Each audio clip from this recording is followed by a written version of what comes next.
If you're choosing a new career, including a coaching career, you want to choose to get into that career thinking that I'm going to be in this career for the rest of my life. Wow. Say more about that. Yeah. Say more. So when you choose any career, if you take a short-term approach to that career, you're not building a career, you're just seeking the next opportunity.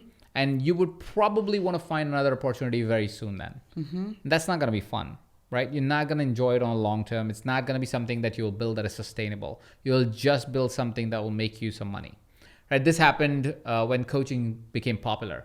There were a lot of coaches. Suddenly they were like, everybody was teaching coaching marketing and everybody was teaching coaching how to coach, and everybody everybody who was coached one person was saying, I'll teach you how to coach. And that was because it was an opportunity. Everybody was like, oh, this is a hot booming market. Let's go into it and let's do something. And soon enough, crypto boomed after that, maybe 3 years after that. And everybody was a crypto expert right after that. Now crypto is crashing. Somebody will become some other expert, right? And that shows a person that they are not necessarily conscious and aware and interested in coaching or crypto. They're interested in the boom. Right. They want to be rich because they think rich will give them happiness, or rich will give them joy, or rich is all they care for. And all they want is the big car and the fancy yacht. And nothing wrong with that if that's you, but let's be conscious and aware that that's you and be okay with that. Then do that shadow work and say, well, yeah, I'm kind of messed up. That's all I want. I want validation through money. I actually don't seek, I don't seek love. I seek love because I'm rich. So great, go for it if that's what it is. But if that's not what it is, ask yourself a better question.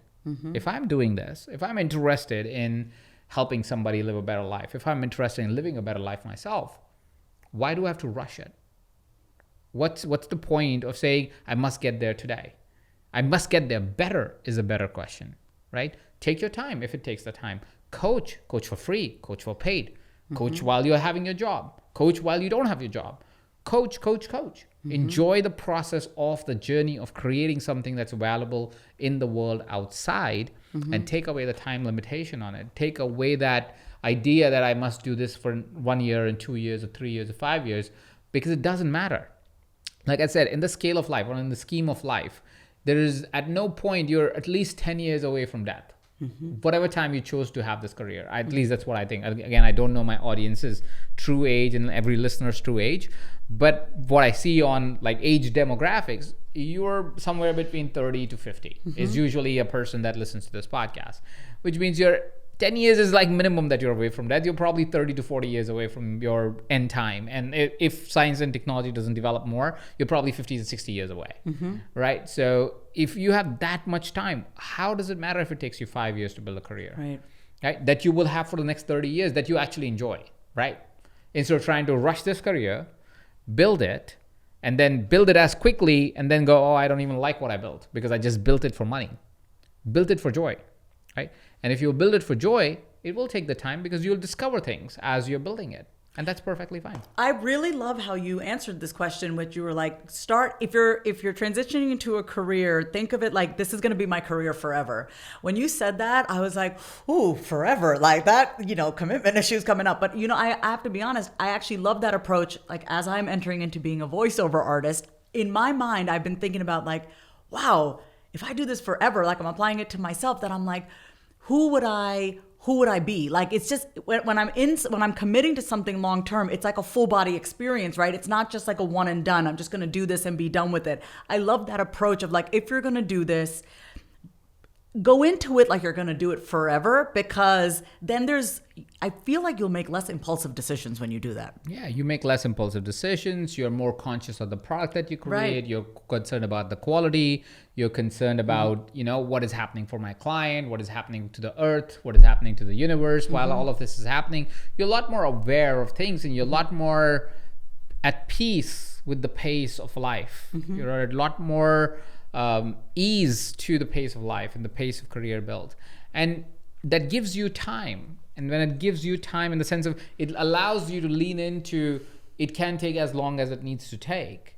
And when you do that, you will find that you also give yourself a chance to be in the company of legends. If you really think about it, let's think about anybody that anybody looks up to, right? It is very much a possibility that person has been doing that thing for at least 10 years. Right. Maybe even more, right? We just talked about our friend Lisa Nichols or our mentor Lisa Nichols. She's been doing this for like 30 years, Right. something like that. Mind Valley has existed. The domain was just 20 years ago, right? Tony Robbins has been teaching classes for 40 years. These people have become legends not because they decided, oh, I'm going to go do this quick thing for the next 2 years and see if it works. They did this because they're like, I love doing this.